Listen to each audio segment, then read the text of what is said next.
आप सभी को मेरा सादर प्रणाम। मैं सुभाषिनी कुमार आज आप लोगों के समक्ष साईं बाबा उपन्यास के चौथे भाग का तीसरा दृश्य प्रस्तुत करने जा रही हूँ।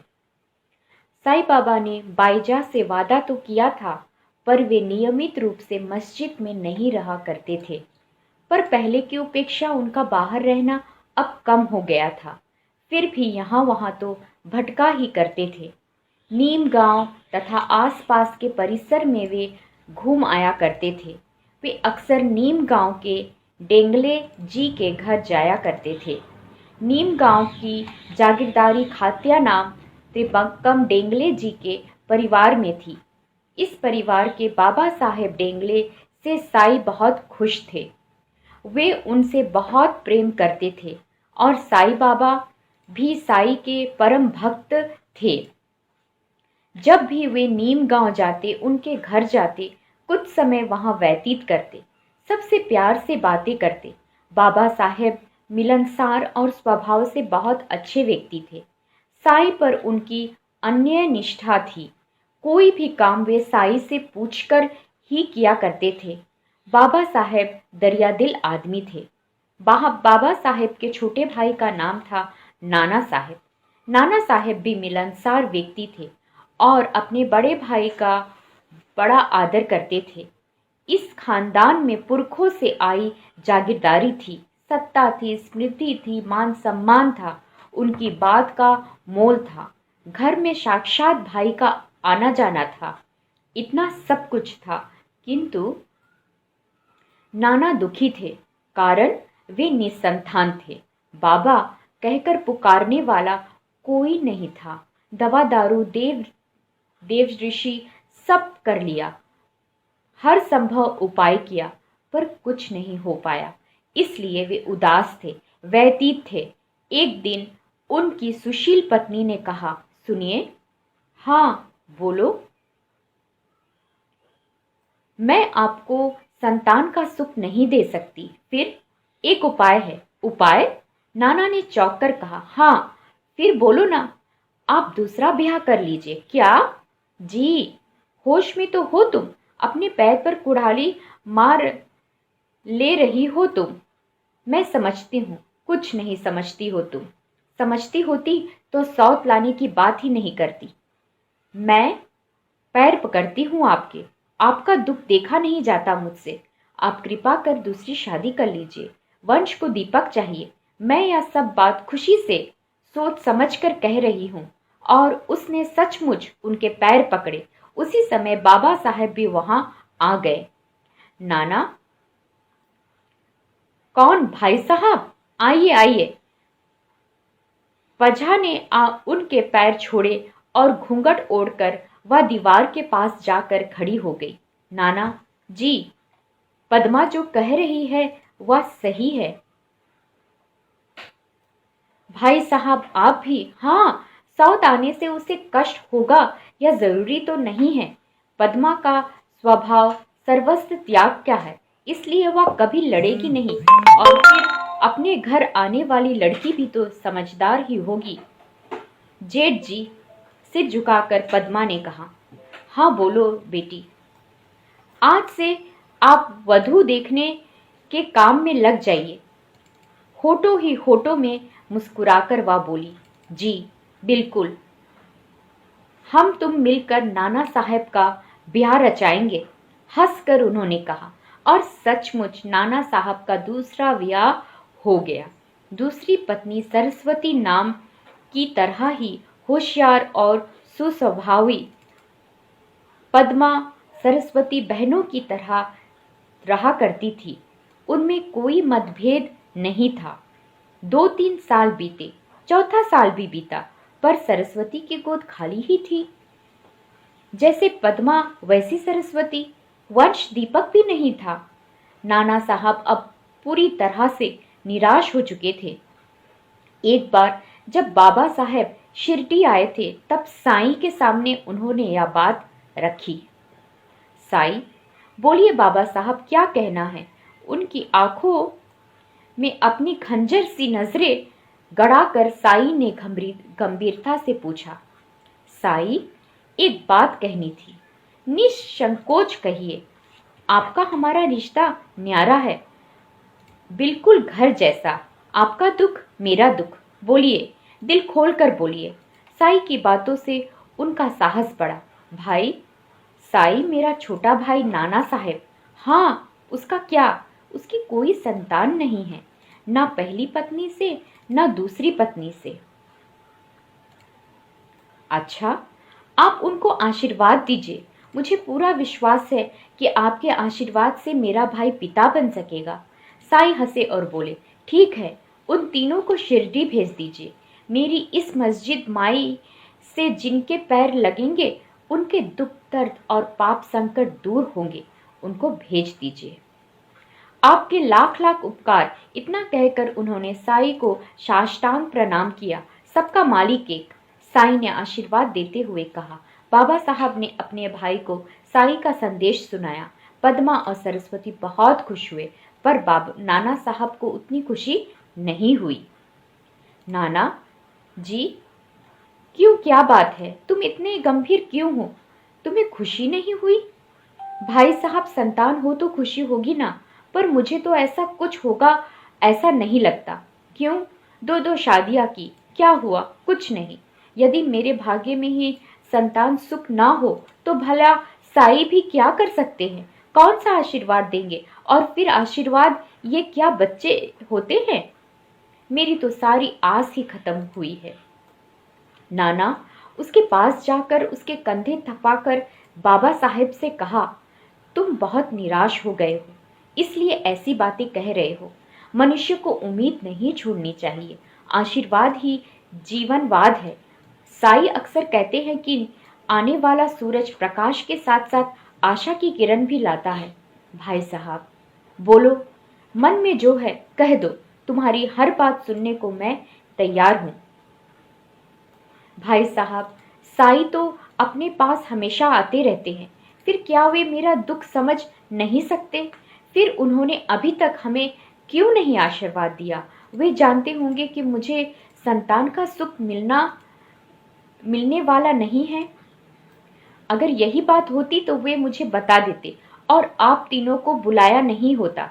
आपको बुरा ना लगे इसलिए कहा होगा, वरना इसमें कोई तथ्य नहीं है।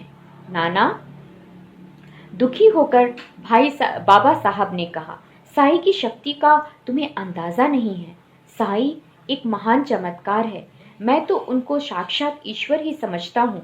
ना को हाँ में, हाँ और को ना में परिवर्तित करने का विलक्षण ताकत उनमें है। फिर जब वे घर आए थे तब क्यों नहीं आशीर्वाद दिया? नाना ने अपनी बात जारी रखी। सुन नाना, साक्षात ईश्वर भी प्रकट हो जाए तो भी वह बिना मांगे कुछ नहीं देता। ईश्वर भी कठिन तपस्या के बाद ही मिलता है। हमारे पूर्व जन्म का पुण्य होगा जो साई खुद चलकर हमारे घर आए हैं। तुम्हारी तीव्र इच्छा होनी चाहिए, उन पर श्रद्धा होनी चाहिए, उनकी भक्ति करनी चाहिए, निष्ठा रखनी होगी और दिल से उनसे मांगना होगा, तभी वे देंगे। सूर्य की किरणें भी दरवाजे के सामने आकर रुक जाती है। तुम्हें रोशनी चाहिए तो तुम्हें खुद दरवाजा खोलना होगा, तभी वे किरणें अंदर आएगी। साईं की आशीर्वाद रूपी किरणें तुम्हारे दरवाजे के सामने आकर खड़ी है।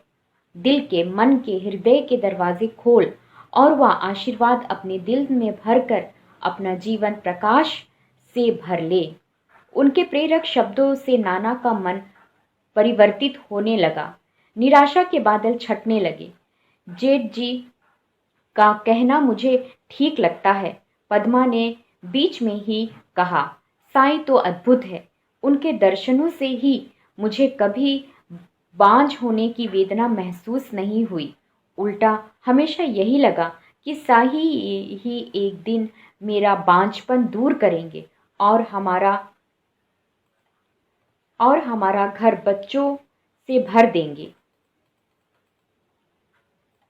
मेरी बच्ची रेतू, खुशी से बाबा साहब ने पद्मा को पास लेते हुए कहा, पद्मा, तूने साई को सही सही पहचाना है। साई को सभी नहीं समझ सकते, उनको पहचानने के लिए भी एक दृष्टि होनी चाहिए। एक निराली क्षमता का होना जरूरी है और पुण्य भी। पद्मा की बातें सुनने के बाद अब मुझे कोई संदेह नहीं है, आपको संतान होगी या निश्चित है। उनके उत्साह का प्रभाव सब पर हो गया। नाना भी हंसने लगे।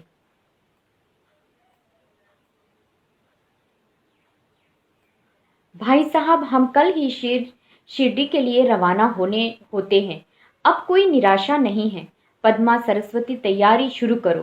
साईं के साथ रहकर हम मन का मुरझाना दूर हो जाएगा। बहुत खूब।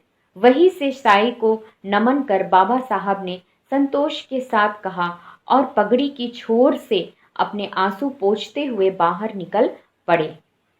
दूसरे ही दिन सुबह जल्दी उठकर स्नान आदि निपटाकर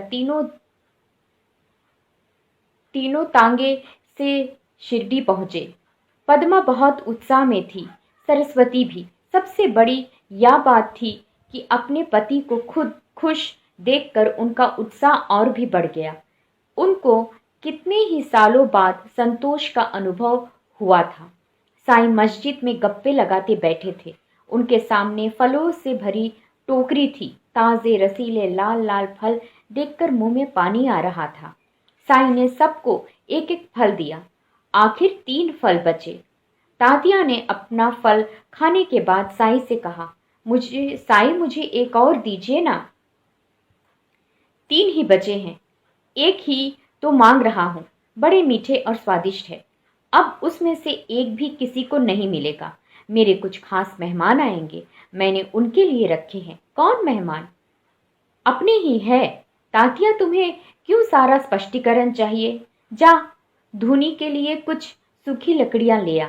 जा जा, उसको लगभग धकेलते हुए साईं ने कहा। उठता हूं, जाता हूं कहकर थोड़ा नाराज होकर तात्या वहां से चल दिए। बावला बहुत प्यार करता है मुझसे, मेरा भाई है ना। साईं उसको जाते हुए देखकर बोले। कुछ देर बाद एक तांगा आकर रुका। नाना अपनी दोनों पत्नियों के साथ नीचे उतरे। साईं ने उनको देखा और वे भी उठ खड़े हुए, सीधे आगे बढ़े और नाना तथा पद्मा का हाथ पकड़कर मस्जिद में ले आए। सबने उनको प्रणाम किया। तुम्हारे भाई ने कहा था कि तुम आने वाले हो। कैसी हो पद्मा? आपकी कृपा है। तुम महान है पद्मा। कहते हैं कि स्त्री यानी त्याग्य मूर्ति। पति के सुख की आखिर खातिर सौत को स्वीकार करने वाली स्त्री साक्षात त्याग की मूर्ति ही होती है। तुम अपना बड़प्पन आने सीधे साधे स्वभाव के कारण छुपा देती हो, इसलिए वह किसी के ध्यान में नहीं आता। पर मुझसे तो कुछ भी नहीं छिपा है। फिर सरस्वती की ओर मुड़कर वे बोले, बेटा तुम कैसी हो? ठीक हूं, पर एक ही दुख है, इसीलिए तो आपके पास आए हैं। साईं हंसे, खुशी से बोले, नाना, बच्चों को भूख लगे तो वो क्या करता है? माँ की ओर देखकर रोता है। फिर माँ उसकी मांग समझकर उसे दूध पिलाती है। सहतुक हंसकर साईं ने पद्मा की ओर देखा। पद्मा को तो समझाना था, समझ गई। फिर साईं ने कहा, नाना, माँ भी अपने बच्चे को मांगने के पहले 4 बूंद दूध नहीं देती। फिर साईं के पास भी मांगने से वह तुम्हें संतान कैसे देगा? यह बात सुनते ही नाना के दिमाग में एकदम से बिजली सी कौंधी। बाप रे, हमारी बातें साईं को कैसे पता चली? भाई साहब ने तो बताया नहीं होगा ना, पर वे तो यहाँ आए नहीं, फिर किसने बताई? वह चौंका। नाना, मुझे कोई कुछ नहीं बताता। तुम कहीं भी रहो, मैं तुम्हारी पूरी खबर रखता हूँ, साईं ने मुस्कुराकर कहा। और नाना को धक्का सा लगा। हमारे मन की छोटी छोटी बात का ज्ञान इनको कितनी जल्दी हो जाता है। साईं सर्वज्ञानी, अंतर्यामी, त्रिकाल ज्ञानी है। अब उसके मन में कोई संदेह नहीं रहा। उसने भक्ति भाव से फिर एक बार साईं को प्रणाम किया और कहा, साईं, मुझे संतान चाहिए, मेरी पूर्ण कीजिए, मुझे आशीष दीजिए। उन दोनों ने उसका अनुकरण किया। साईं ने हंसकर उनको उठाया और कहा, बावलो, आशीर्वाद से कहीं बच्चे होते हैं? महासापति, कभी ऐसा हुआ है क्या? साईं नाना साहब की बातें ही दोहरा रहे थे। या देखकर उनका सारा अहंकार दूर हो गया। साईं, पहले मेरी भी यही धारणा थी, पर अब मैं विश्वास से कहता हूँ कि आपके आशीर्वाद से हमें निश्चिंत ही बच्चा होगा। अब इसमें कोई संदेह नहीं। आपके विचार कितने जल्दी बदलते हैं, वह भी आप ही का जादू है। नाना की इस बात पर साईं जोर से हंसे, फिर बोले, तो तुम्हें बच्चा चाहिए? जी दूंगा, पर क्या? किस पत्नी से? पद्मा से या सरस्वती से? किसी को भी होने दीजिए। महाल सापति, यह जवाब तो ठीक नहीं है, मजाक में साईं ने कहा। कहता है किसी से भी? इसे तो बाप बनने का मतलब है। फिर वह किसी को क्यों ना हो, या यही नहीं? इस पर मस्जिद में बैठे सभी खिलखिलाकर हंस पड़े और नाना बौखला गए। साईं, मैं आपके सामने नहीं बोल सकता। मुझ बेचारे का मजाक मत उड़ाइए। आप खुद उन दोनों से पूछ लीजिए। बहुत खूब, बहुत होशियार है ये नाना। खुद मुक्त हो गया इस संकट से, क्योंकि पद्मा का नाम ले तो सरस्वती नाराज, और सरस्वती का नाम ले तो पद्मा नाराज। क्यों पड़े इस झंझट में? नाना ने यही सोचा होगा। पर नाना, तुम्हारी गृहस्थी अवश्य अच्छी होगी। जो पत्नी को दुख नहीं देता उसकी गृहस्थी अच्छी ही होती है। 2 पत्नियों के होते हुए भी तुम दोनों को अच्छी तरह से संभाल रहे हो। साईं की हर बात पर हंसी छूट रही थी। नाना, पद्मा, सरस्वती भी दिल खोलकर हंस रहे थे। उनके जीवन में छाया अंधकार दूर हो रहा था और साईं ने इसका प्रण ही लिखा था। एकांत में बैठे रहने वाले नाना को यूं हंसते हुए देखना पद्मा तो जैसे भूल ही गई थी। अच्छा पद्मा, बताओ, बच्चा किसे हो, तुम्हें या सरस्वती को? सरस्वती को। एक पल भी देरी न करते हुए पद्मा ने कहा। सुन पद्मा, मैंने तुम्हें त्याग की मूर्ति कहा, इसीलिए जरूरी नहीं है कि हर चीज का त्याग करो। सोच समझ कर बताना। तुम्हारे जीवन का यही सबसे बड़ा निर्णय है। मैं जानती हूँ साईं, सरस्वती को ब्याह कर लाने का कारण ही बच्चा था। अगर ऐसा नहीं हुआ तो यह ठीक नहीं होगा, अन्याय होगा। फिर मैंने अपने मन को पहले से तैयार कर लिया है। महाल सापती, देखो, ऐसी नारी आपको ढूंढने से नहीं मिलेगी। इसे तो अजायब घर में रखा जाना चाहिए। अच्छा सरस्वती, तुमको क्या लगता है? आप अपना झुका हुआ सिर ऊपर उठाकर वह बोली, प्रभु, मुझे बच्चा नहीं चाहिए। आप अक्का को दीजिए, उन्होंने बहुत सहा है। उनका बच्चा मैं अपना बच्चा समझकर ही संभालूंगी। उस घर में मैं बस उन्हीं के कारण आई हूँ। उन्होंने कभी मुझे सौत माना ही नहीं।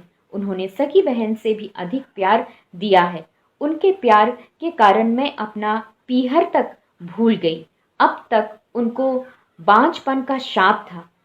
अब आप उनकी गोद भर देंगे तो मुझे खुशी ही होगी। साईं की आंखें नम हो गई। महाल सापती नारी ईश्वर की प्रिय रचना है। वह चाहे तो पल में आसानी से विशाल हो सकती है, पल में सर्वत्र का त्याग कर सकती है। जीवन को अर्थ मिलता है तो बस इन्हीं नारियों से। महामाता जीजाबाई ने अपने पुत्र शिवाजी को इसी तरह राष्ट्र पर निछावर कर दिया था। उनके प्राणों की सुखों की चिंता नहीं की। उसके हाथों में तलवार का खिलौना दिया, खेलने के लिए घोड़ा दिया और पराक्रम के लिए सूर्य की ओर निर्देश कर कहा, इसके भी हजारों गुना तुम्हारा पराक्रम रोशन हो।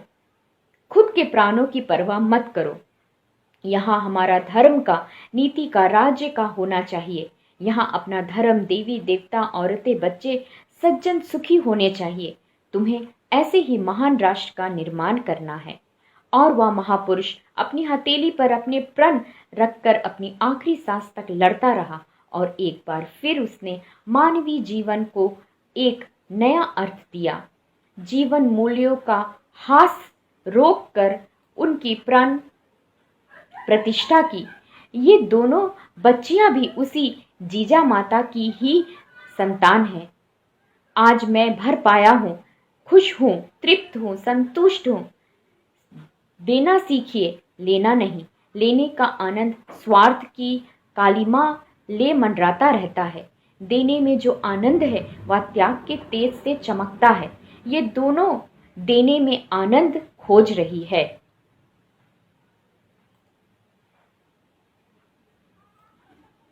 अल्लाह सबसे बड़ा मालिक है, वही तुम्हारी मदद करेगा। ये फल लो, मेरे सामने खाओ। साईं ने तीनों को फल दिए। बड़े ही भक्ति भाव से उन तीनों ने वह प्रसाद ग्रहण किया। उनके चेहरे से संताप झलक रहा था। महासापति को आज्ञा आज साईं ने भिन्न रूप से दर्शन दिए थे। फिर कब आएंगे साईं के दर्शनों के लिए, उन्होंने पूछा। बार बार आएंगे। नहीं तो बच्चों के साथ आना, उससे पहले नहीं। जैसी आपकी आज्ञा। निष्ठा रखो। श्रद्धा और सुब्री तुम्हें अपने ध्येय के पास ले जाएंगे। अल्लाह आपका भला करे। दोपहर यहीं मेरे साथ खाना खाकर जाना। जी हाँ, नमस्ते।